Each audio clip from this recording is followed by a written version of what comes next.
dictating the wrap-up on the Butcher Benton package. I'm Lieutenant Dick Chasen. This hadn't been a routine case, and to find the answer, I've had to put a lot of little pieces together. It began on the day most cases can be called closed. It was the day before the butcher was to be executed. He was visited by his attorney, Paul Lowe, in the death house. It was at this first meeting the Butcher Benton case took its first switch. Well, that's it, Butcher. The evidence against you was so strong, the governor turned down your appeal. You're a rotten liar, Lowe. And now you're still trying to throw me curves. Look, I don't blame you for being edgy, but get this straight. I didn't double-cross you. I never worked harder for a client. You mean you never worked harder for a client to get him sentenced? You're a fool, Butcher. If you hadn't tried to double-cross Squeamy Ellis and Joe Marcelli, they wouldn't have turned state's evidence against you. But you had to get greedy. You wanted to keep the whole $600,000 for yourself. Well, the boys got sore, and I don't blame them. It was all your idea. You planned the whole job. You hired us. When you found out I'd staged the money, you decided it was time for me to die. You got those two crumbs to turn state's evidence on me. You stinking rotten mouthpiece. We both know that isn't true, Butcher. Now, look, what's the sense in not giving me the money? It's not going to do you any good. Well, I'll have the satisfaction of knowing that none of you three crumbs are going to spend it. What about Eva? Don't you owe her something? You tell me where the money is, I'll see that she gets your share. I've got a different idea. I'm going to kill you and Squeamy and Joe. Then I'll take care of Eva myself. You thick-headed ape, you're going to die tomorrow. Remember what I said? I'm going to get you, all three of you. Even for you, Butcher, that'd be quite a trick. So long, dead man. Remember what I said. I'm going to kill you, all three of you.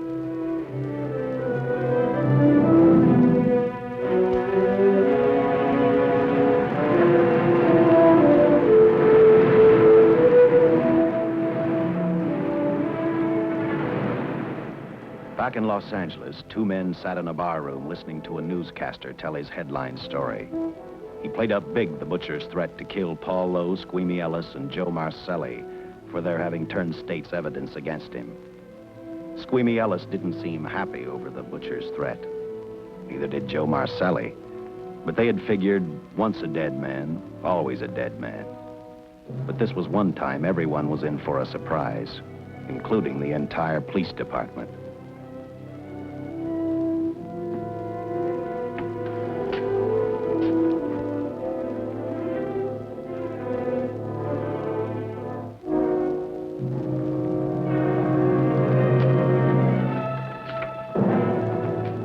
Seen the headlines, Captain?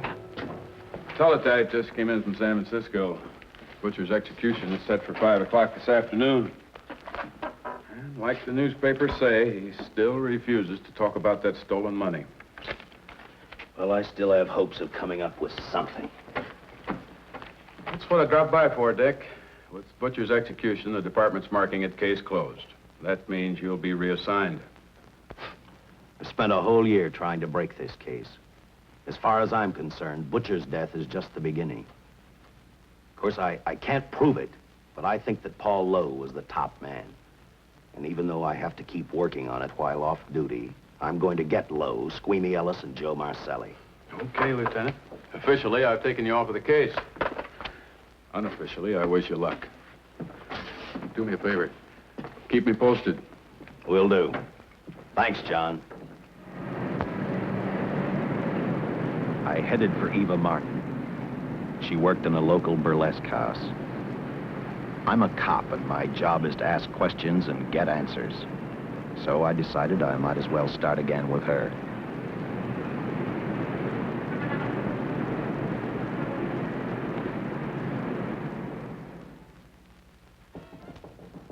Come in. Oh. What do you want? I'd like to talk to you. Talk? You're a cop, aren't you? That's a good question. I can't even find a 3-ton armored car, let alone the $600,000, and I've been on the case a year. I've told you, and I've told you, and I've told you. I don't know anything about the money. I never did. Benton's gonna be dead in a little while. I thought it might make a difference. I never knew anything about the money. Call me dumb. I didn't even know Charles was in the rackets until the trial. Now, take it easy, kid. You're on, Eva.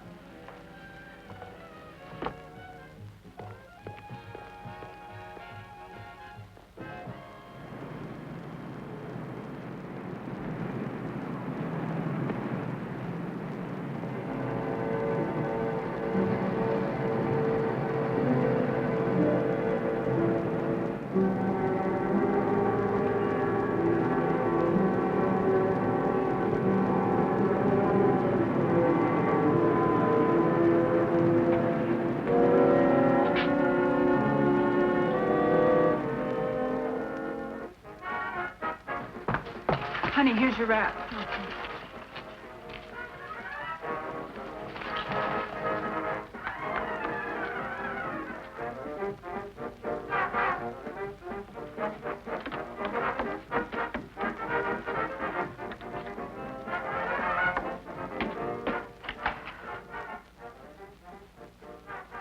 A few moments ago, Butcher Benton, without revealing the whereabouts of the $600,000 stolen in the armored car holdup, paid for his crimes against society in the gas chamber at San Quentin.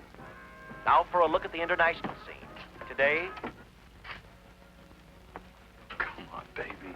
Don't waste tears on Benton. I feel so badly about Charles. If I'd known, maybe I could have done something. How about a drink? We could both use it. No, I just can't drink while she's working. Boy, see.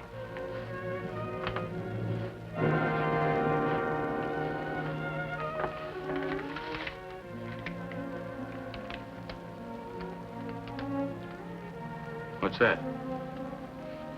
Well, now what's the matter? The message from Charles. He told me to open it if he died. Finale, Eva. All right. How about a steak after the show? No, thanks. Not tonight, Paul.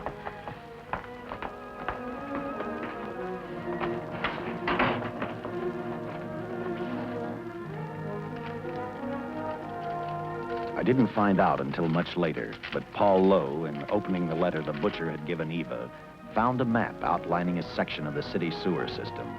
And clearly identified was the spot where the butcher had hidden the stolen payroll. He replaced it with a $50 bill.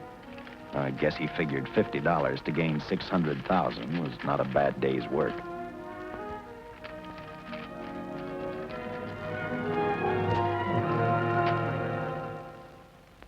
200 miles away in San Francisco, the case took another switch, which turned the next 72 hours into one long, hideous nightmare.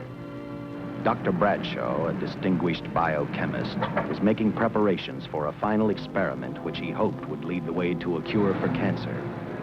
He'd been successful with laboratory animals. The last step called for a human body.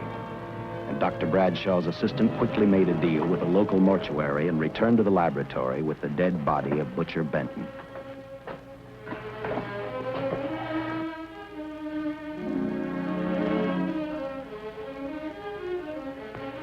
You made good time. Well, I didn't waste any. Any trouble? No, I just handed the money over and moved the body into your station wagon. That was that. Good. Get a syringe.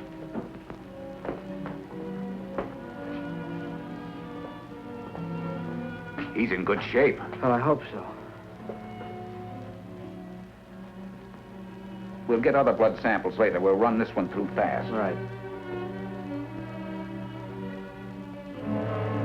Now wheel him into the machine and then raise him. Right.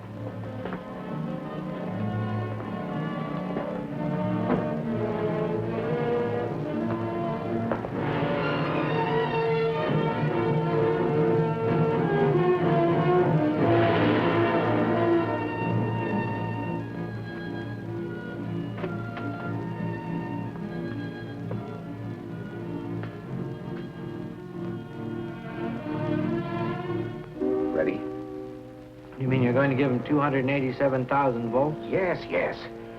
I'll get the fluoroscope set. We'll check with that before we start dissecting. Turn off the lights.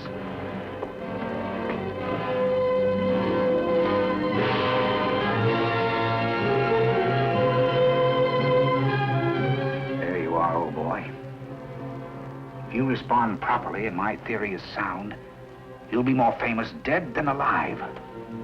Throw the switch.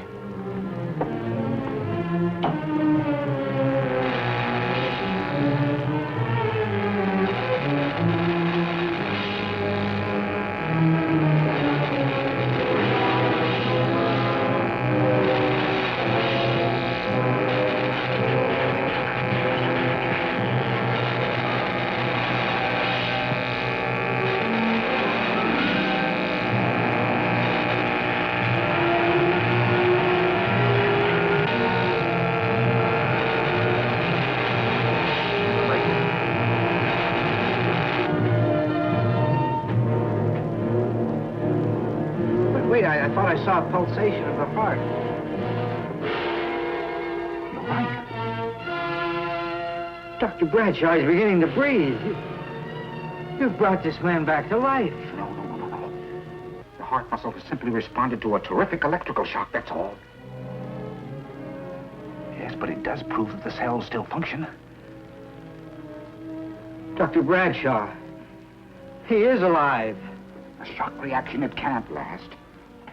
His cells are multiplying now, if your theory is right. We could keep that reaction going longer. But it's worth a try. Get the body out.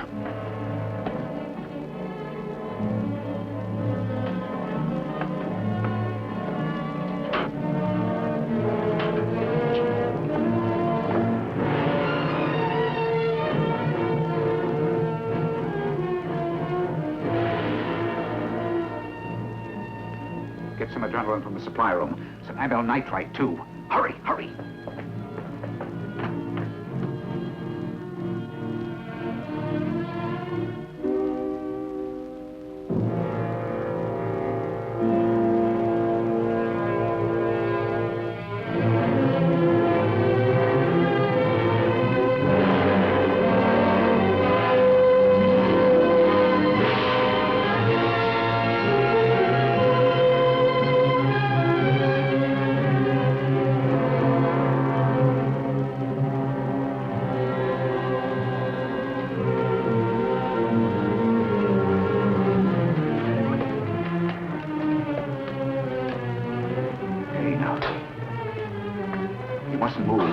Your heart can't stand the strain.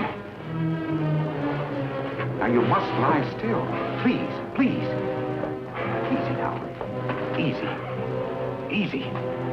You must lie. Easy. Please.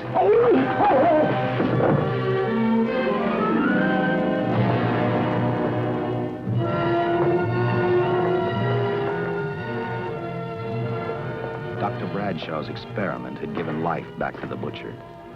He tried to talk, but the electrical voltage had burned out his vocal cords. Yet it hadn't destroyed his brain. He knew who he was. He knew who he hated. As he stumbled about the room, I think he thought only about one: kill Lowe, Squeamy, and Joe Marcelli. The tremendous electrical voltage that Dr. Bradshaw had given the butcher had increased his cellular structure to the point where he was no longer a man. Dr. Bradshaw's experiment had created a vicious, brutal animal with an almost inconceivable amount of strength. Dr. Bradshaw must have believed the butcher's regained life would last for only a few minutes. Therefore, instead of calling for help, the doctor decided to handle his creation alone. Now, easy, Benton. Just relax. I'm a doctor. I want to try to help you. Do you understand me? You're in my laboratory. The execution was carried out and you were declared dead. I tried an experiment on you and brought you back to life, although I didn't intend that. Now, you've had a great shock. Now come and sit down. Now, be quiet. Now, come and sit down. Take it easy. That's the boy.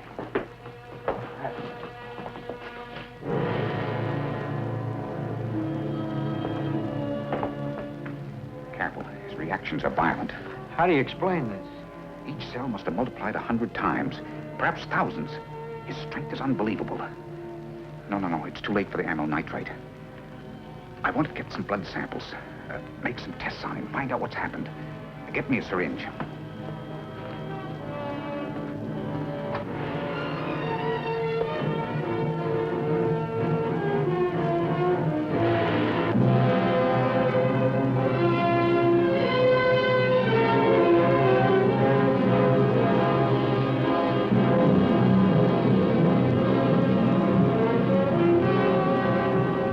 Why won't the needle penetrate the skin?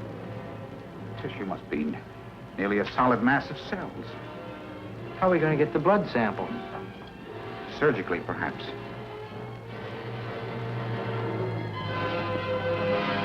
Now, easy, Benton. Take it easy. You can't leave here now. I'm responsible for your being alive.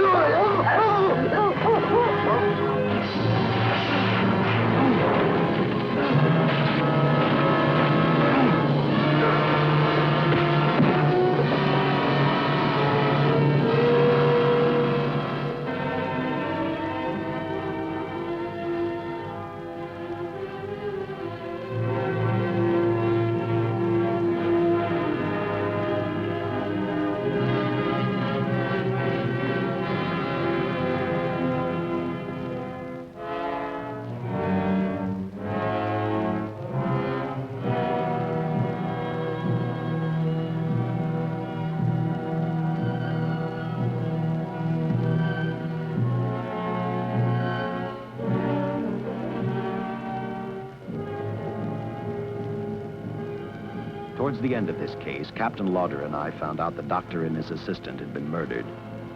But I'm getting ahead of my story. The butcher didn't know how he had been brought back from the dead, and he didn't care. All he knew, he was alive. Then this monster-made man started thinking about Los Angeles.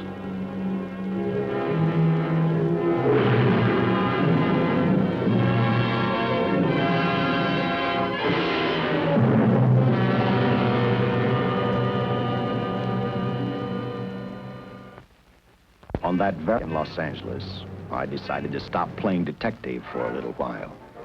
I went to the burlesque house to ask Eva to have dinner with me. After all, the butcher was dead, and if I got lucky, sooner or later, I figured Paul Lowe would lead me to the stolen payroll. In a way, that possibility made me even feel better. It's not fair to watch the show from backstage. Next time, I'll pay admission. I take it by that remark you like my routine. Yeah, you're pretty good. What I can't figure out, though, is why you stay in a place like this. It shouldn't be hard for someone like you to get a job in a class spot. If you weren't a detective, I'd be willing to bet with a line like that your next remark would be, how about dinner? Well, not exactly dinner, but a hamburger might be a good idea. If you're asking in an official capacity, I can't say no. I'm off duty.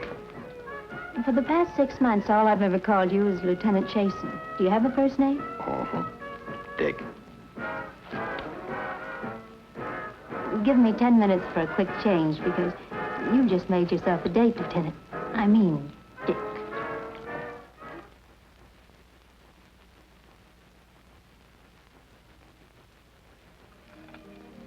Know something, Dick? I haven't had hamburger in the front seat of an automobile with a guy in a lot of years. Well, from now on, we'll do it more often. Funny. I always figured a policeman wasn't really a human being. I mean, unless he was arresting someone or trying to solve a case, he was unhappy. Shows you how wrong you are. In fact, everyone on the force gets fed up occasionally with the job they do. Maybe we're more human than anyone else.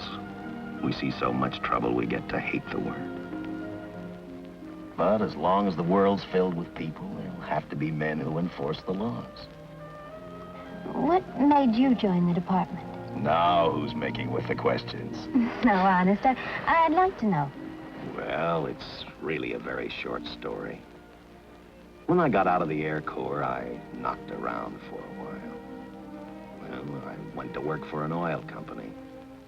One day, I went back to college on the GI Bill. Just before graduation, I noticed all about the police department exams.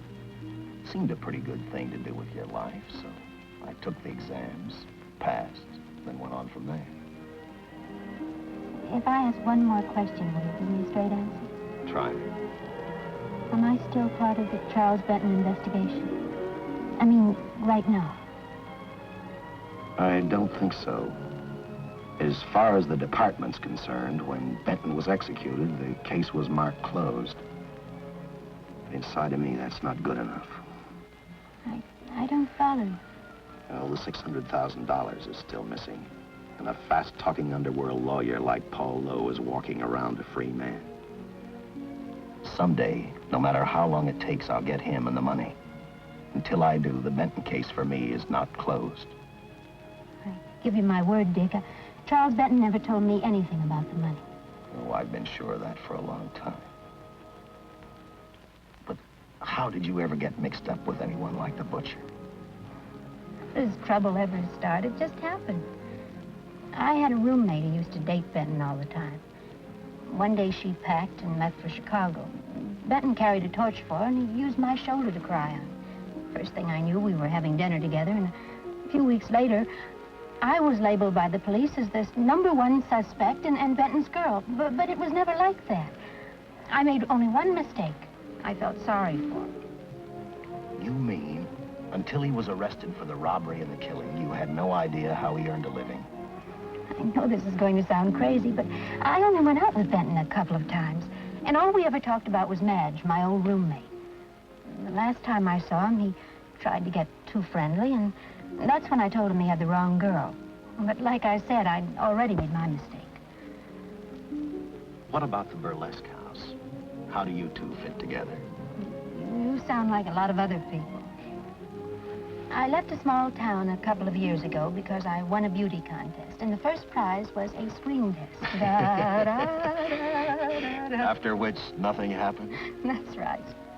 Only, it was pretty rough. And then one day I read an ad about girls wanted for a burlesque show. I auditioned and I got the job. You know something? It's like any other job. If you're looking for trouble, you can find it even in a schoolroom. Well, when the screen test didn't work out, though, why didn't you go on home? Well, first you have to have a home to go back to. My folks are dead, so Los Angeles was as good as any place else. I don't know about you, but I do 8 shows a day, and at this hour I'm bushed. I know what you mean. Mind if I drive you home? No. And I'll tell you something else. I haven't minded anything about tonight. Not even the hamburger. I kept playing tag with Lowe. He made 4 telephone calls. 3 of them didn't interest me, but one did. The one to Joe Marcelli. I watched Joe head for his meeting with Lowe, and for some unknown reason, I began to get the feeling that this case was finally about to explode in my favor. You see what I mean? Well, look at that, will you? I see him stagger on 2 legs, but he's doing it on 4. Shut up, you flea bag. Well, look who's calling names. At least I ain't a squealer, a stoolie. Ah! I warned you before. All right, Harry, that's enough. I'll take care of him. I want to talk to him. Okay, Mr. Lowe. But any future business you've got with this psycho, take care of it upstairs in your office. You keep showing around here, sooner or later he's going to get slugged, cripple or no cripple. All right, shut up, Joe. Sit down.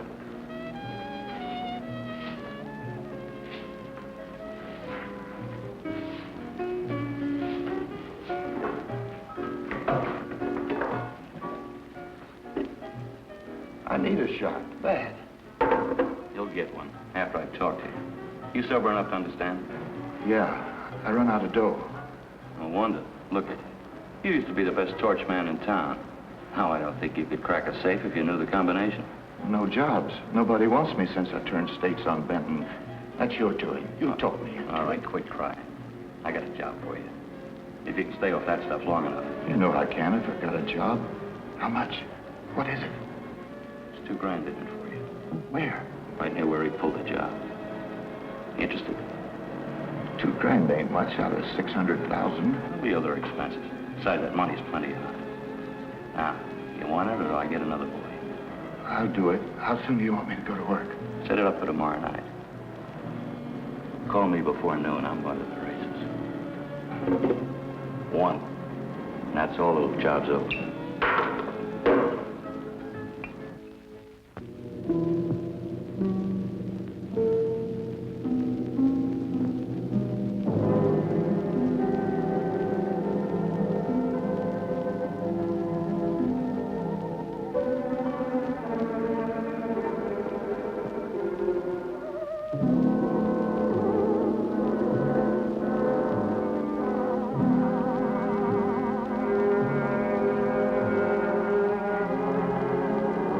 Butcher was walking slowly toward Los Angeles.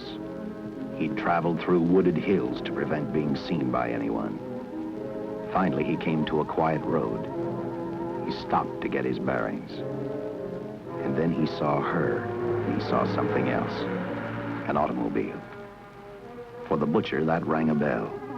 With a car, he knew by the next afternoon he'd be in Los Angeles in plenty of time to catch up with the 3 men who had double-crossed him.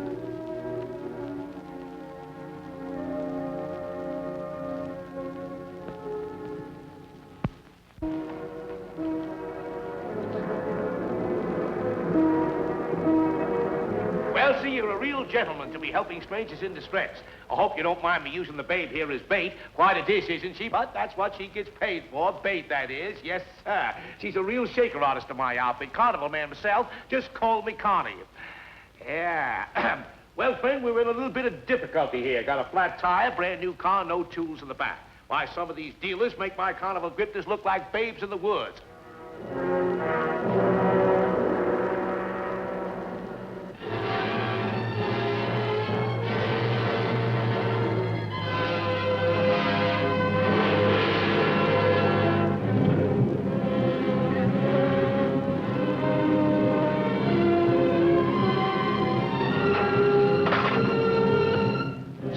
Holy. Say, who you with, friend? Let it down. Let it down. No matter who you with, friend, believe me, I can do better for both of us. I'll make a fortune for the both of us. Oh!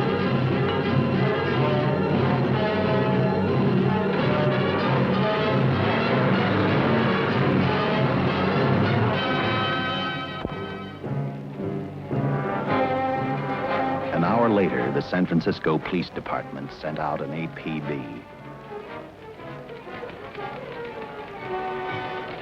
Squads were sent to various parts of the countryside.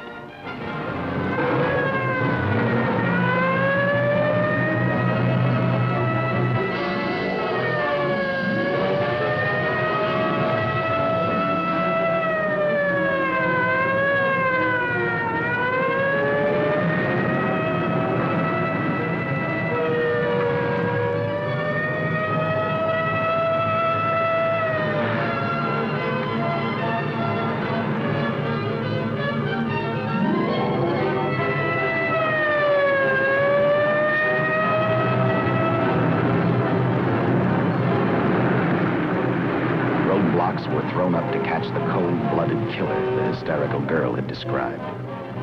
Each squad kept reporting back to central headquarters, and each of their stories was the same. So far, none of them had spotted the car the killer was driving. Orders were given to shoot to kill, because from the girls' further accounts, they realized they were dealing with a maniac.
I trust that this information will answer all of your questions. If I can be of any further service, let me know. Sincerely, J.I. Louder, Captain Police, L.A. Here's another all points from CHP, Captain.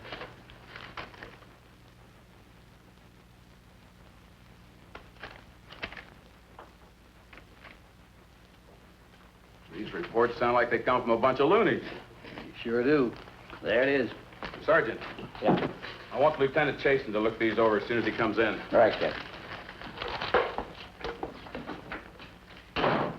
The next morning, I read the stories of the brutal murder of the 2 police officers. I also read the witness's statement about the bullets having no effect upon the killer.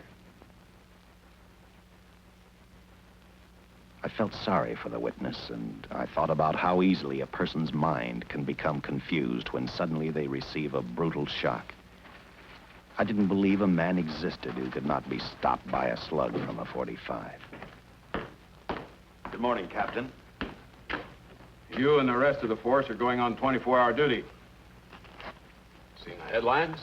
You mean this guy that's running amok up north? Yeah, the latest report, he's killed 2 police officers.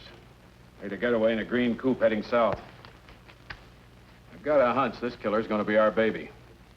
He could be in town right now. Yeah. You better get started, Lieutenant. Okay. Any new leads on that hold-up money? I think the girl can probably be counted out. If any of the others are wise, they're keeping mighty quiet. Well, let it ride for now. The whole force is gonna be on the spot until we catch this killer. Newspapers will have a field day.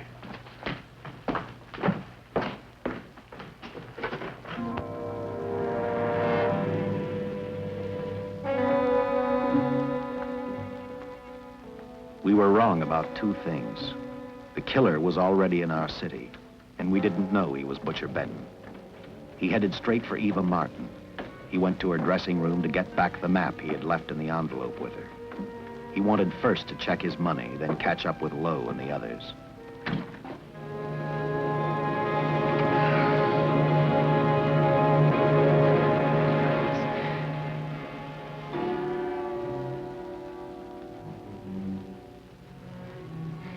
Can't be.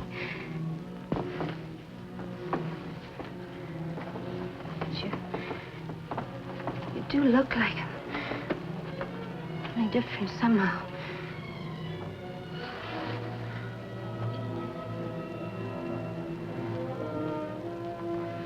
It is you. Why didn't somebody tell me? What's happened, Charles? These look like bullet holes. Are they?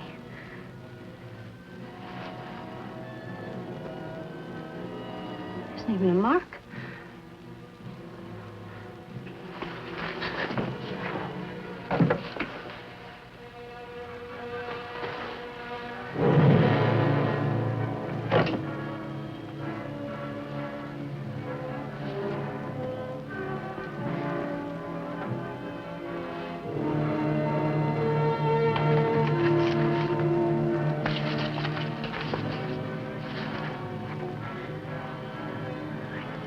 I opened it like you told me. I found the $50.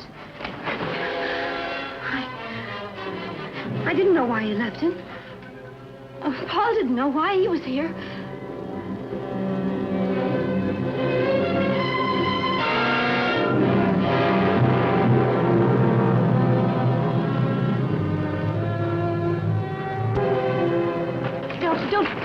Don't think crazy. The name of Paul triggered his hate. He left her dressing room and started for Squeamy Ellis and Joe Marcelli's place. Because he knew, with them out of the way, Paul Lowe couldn't open the strong box where the money was hidden. He thought of Squeamy and Joe first. He was saving Paul Lowe for last.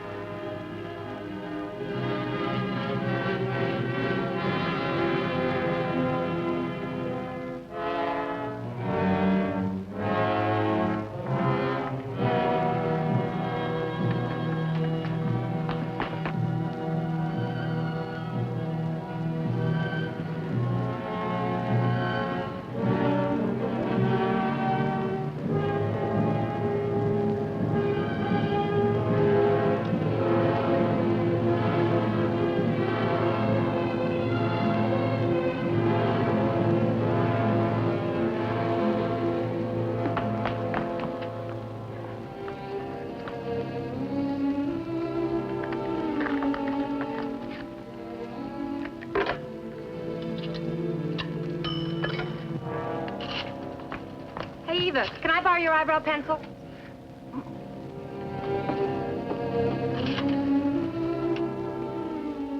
Operator, get me police headquarters. Lieutenant Chasen, please. When do you expect him?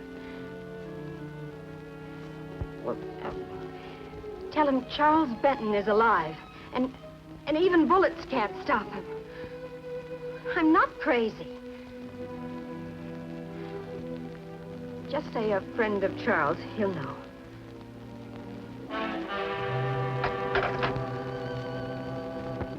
She tried to tell him the butcher was alive and on his way over to kill him. Squeamy didn't believe her, and in a way you couldn't blame him. Who in their right mind would believe a man had returned from the dead? What Squeamy actually believed was that the butcher, before his execution, had hired a killer to carry out his threat.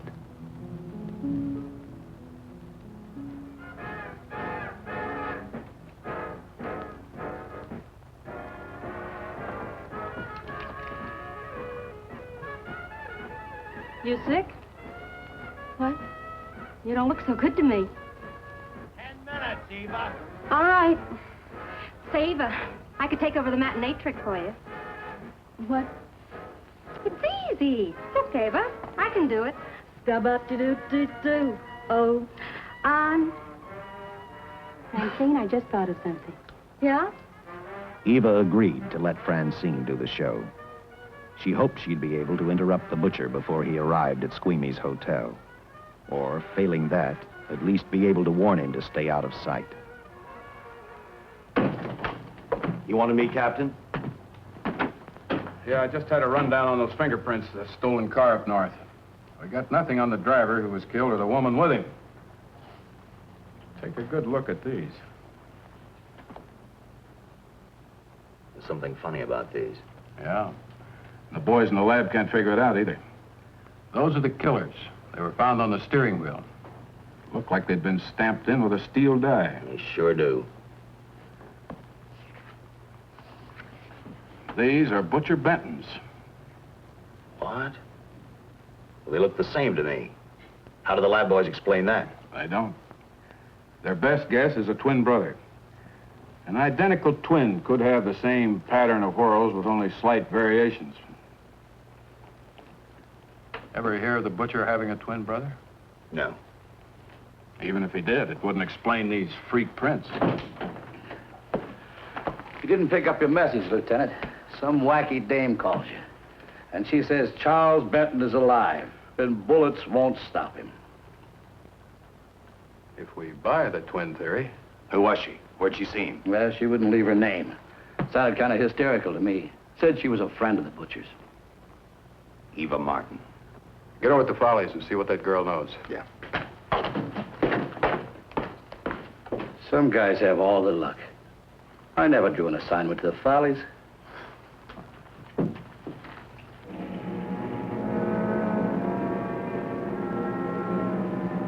Meanwhile, the butcher headed for Squeamy's hotel.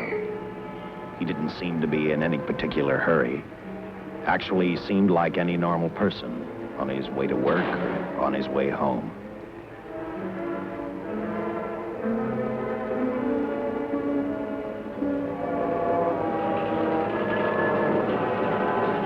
He rode up Angel's Flight, arrived at the top, scanned the hotel building, and then noticed the only exit from Squeamy's apartment, a fire escape.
The butcher was figuring his next step. And as he looked at the dead cop, he thought about Paul Lowe, the next man on his list. Seen Joe Marcelli? Not since last night when I told him I didn't want him around here no more. Give me a shot.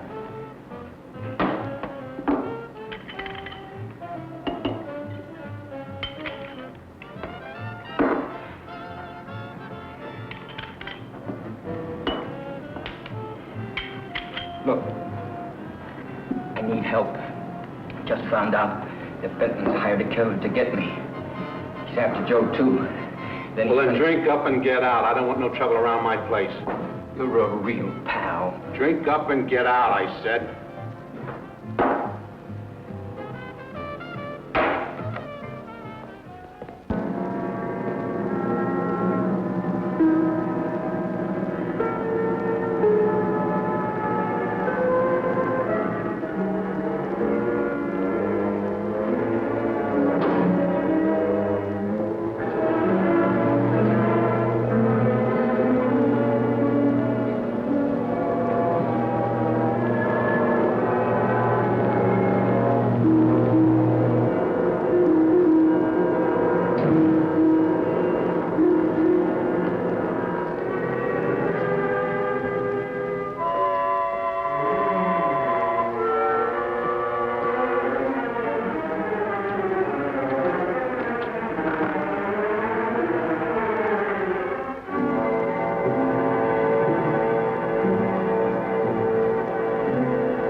Operator, get me the police!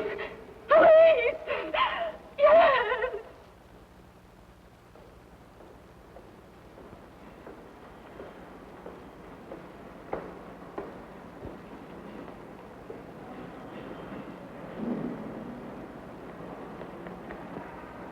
What's happened? A guy named Squeamy got thrown from the 5th floor. He's dead on a mackerel. Customer of mine. You mean Squeamy Ellis? Yeah, that's it. Just Squeamy. No one else was killed. Ain't one enough?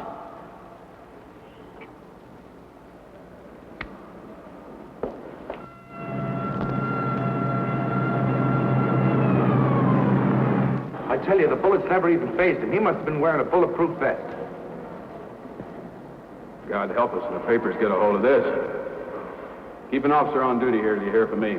We'll get a stakeout on Joe Marcelli. I'd like to talk to Joe. Lauder, I'm going to call San Quentin. Suppose Benton is alive. Every available man's been put on the case now. Yes, sir. All right. All right. Anything new? Report on Dr. Bradshaw, owner of the station wagon. The San Francisco police located his laboratory in the basement of an electrical power receiving station. Bradshaw, what's he know? He's dead. And another man, too, his assistant. The lab is a shambles. But now we're getting some action from San Francisco. Benton's body never arrived at the mortuary where it was supposed to go. An attendant there finally broke down, admitted he picked up some quick cash by handing the body over to a man he was unable to identify. The man was driving a station wagon. Blast it, man. The chief's on my neck, and the commissioners are on his, and the mayor's on theirs. Now, am I supposed to tell him that our killer is a dead man? They found a notebook in Bradshaw's lab. It ties his experiments in with a Professor Dwiggins at Caltech. I hope to hear from Dwiggins soon. Captain, report from the valley on a hysterical woman. Reports the presence of the killer. There's the location. Let's go.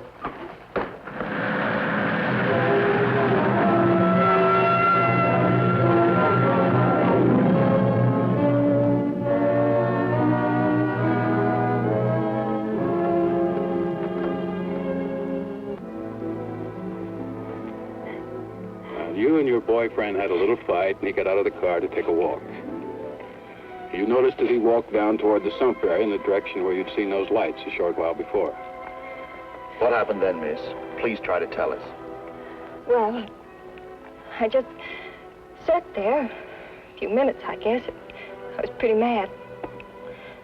Then there was a loud crash, like heavy metal, sort of, from down here. I got out of the car to get a better look. I heard Jimmy cry out something. I couldn't make out the words. Then down here, in a patch of light, was Jimmy. And coming toward him was this man. Big man. Lifted Jimmy up over his head like he didn't weigh a thing. Jimmy screamed. Just once, before he broke Jimmy's back. I heard it snap that far away. Then I started running till I found this house. They let me use the phone. Thank you, miss. We'll see that you get home now. O'Malley, see that the young lady gets home all right. Paul Lowe, while driving to his office, heard a radio commentator report the murder of Joe Marcelli.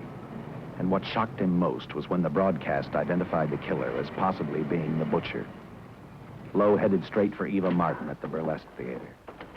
Oh, you gave me a start, Mr. Lowe. What are you doing here? Where's Eva? Oh, I'm taking her place. I'm going to wear her costumes. What's it to you? I asked you, where's Eva? Hey, don't get physical. And watch your tone of voice, Buster. I told you. Little Eva isn't here. I could see that for myself. Where is she? She's at police headquarters. That's where she is. Yes, sir.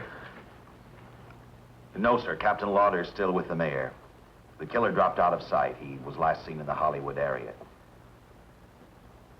Yes, sir. We know he's dangerous. Every angle's being covered. Yes, sir. I'll tell him.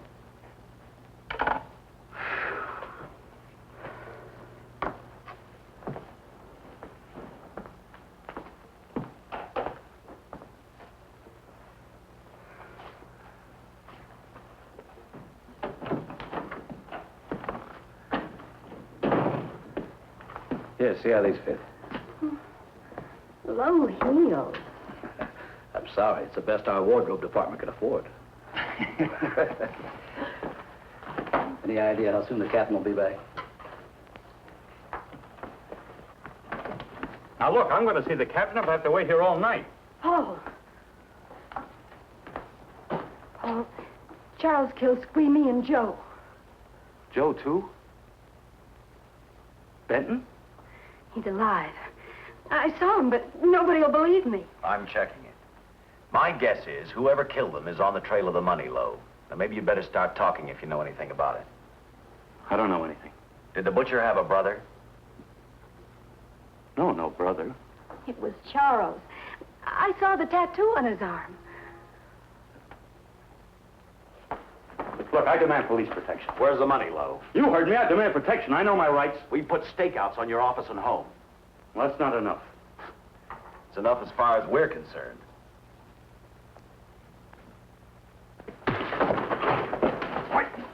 Are you gonna book me, Sergeant? Then throw away the key.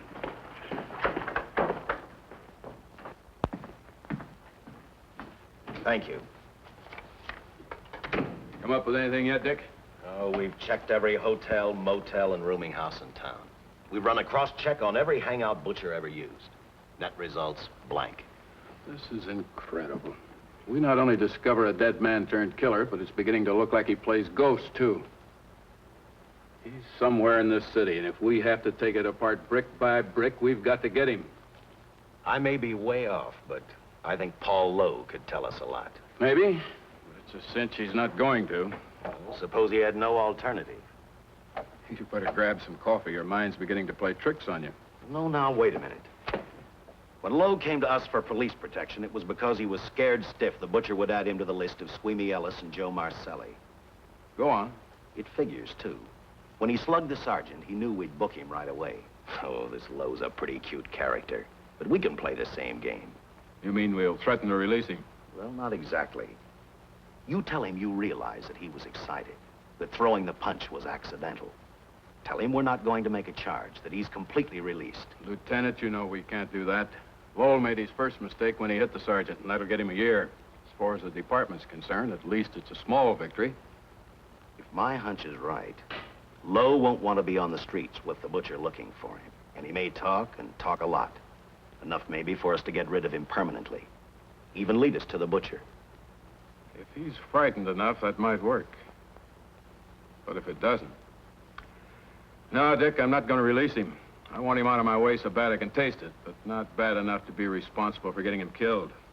The good thing about that, Captain, is the fact we know it, but Lowe doesn't. Let's give it a try. All right, Lowe. Come on out. I think you'll find everything in there. You're free to go, Mr. Lowell. Wait a minute. Who do you think you're kidding? You arrested me for assaulting an officer. Court, I'll plead guilty. With luck, I might get off with 6 months. For a lawyer, you're forgetting a very important point. If no charge is made, there's no trial. It was a tough day for everyone. We figured your nerves were on edge, and when you threw the punch, you didn't know what you were doing. I've squared everything with the sergeant. It's all over, all forgotten. Yeah? Why'd you bring a stenographer? Simply because I wanted a record of our conversation at the time of your release. Okay, Lowe, let's go. Oh, wait a minute. Once out on those streets and I'm a dead man. If you let me go, you'll be responsible for murder. Oh, come off it, Lowe. You're imagining things. You know the Butcher threatened to kill me. If you set me free, he'll do it. Well, that's just a risk we'll have to take. But the way I look at it, Mr. Lowell, you'll be okay. Look, Captain, I'll make a deal with you. You keep me here, and I'll tell you how to recover the money. Maybe even catch the Butcher. No deals, Lowell. You'd probably tell us anything just to stall for time. Come on, let's get out of here. Now, wait a minute. All right. I'll tell you the truth. Start taking this down. I, Paul Lowe, hired Butcher Benton, Squeamy Ellis, and Joe Marcelli to pull off the armored car holdup. And then Lowe continued with his confession. He told us about finding the map. He showed us the exact location of where the Butcher had hidden the stolen payroll. And he gave us a most important answer. The explanation as to how the Butcher was able to elude detection. His means of escape was the sewer system beneath our city.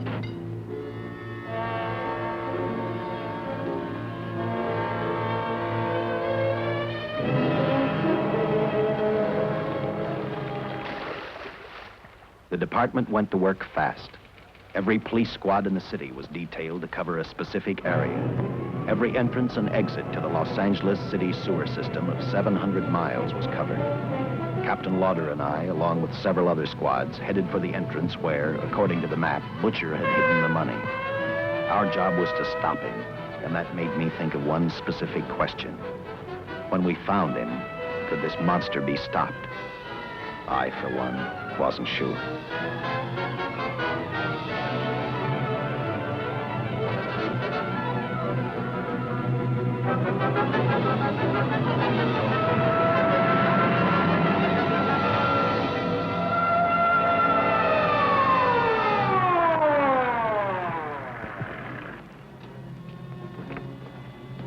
Everything all set, Lieutenant? City engineers mapped out each possible exit. A squad of officers are spotted at every point. If the butcher can be caught, now's the time. Well, after I talked to Caltech, I called on the fire department for a little help. The professors thought a flamethrower might stop him. Flamethrower? I suppose their boys have had a chance to join our squads by now. See, we have one with us here. Have you thought about what'll happen if this doesn't work? No. I've been praying too hard that it will work.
This is where we split up.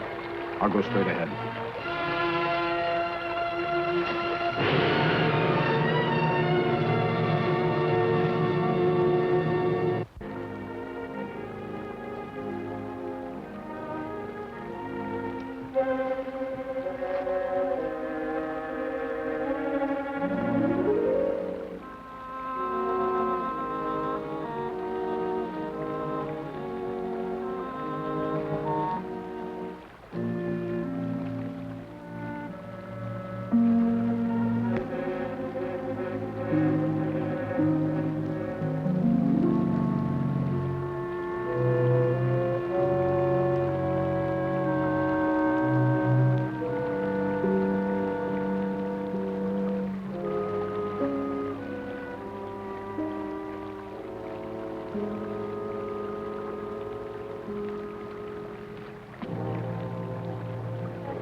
This map's right, we're off our course.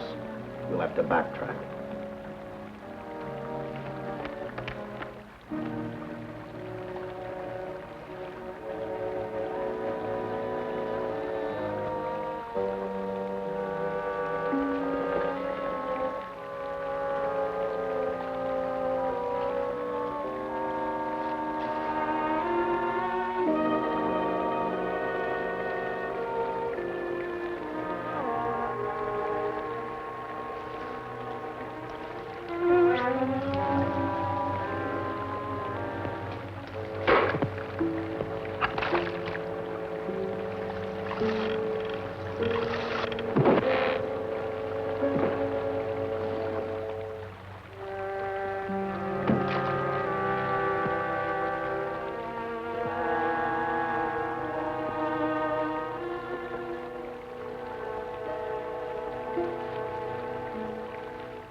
Let him have it.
And the tremendous shock of electricity that brought the butcher back to life destroyed him.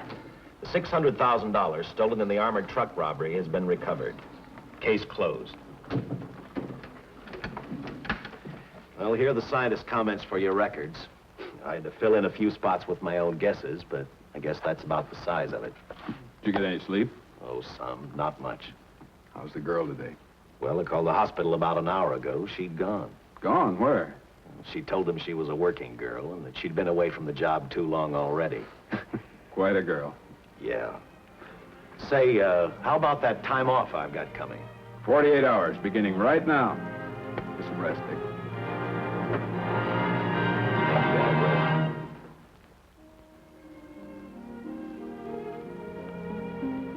know something, Dick? The past 72 hours seem like a bad dream. That rest in the hospital today really gave me a new lease on life.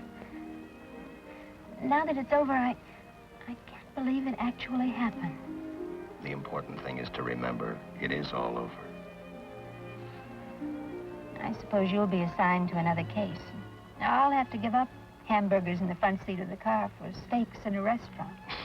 No. I've thought about that. In fact, I decided to do something about it. I started by talking the captain into a short holiday.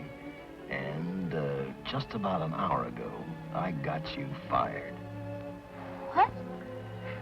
What did you do that for? I figured that being my wife would take up all of your time. Even if I wanted to say no, I couldn't. You're not supposed to say no to a detective. I figured that, too.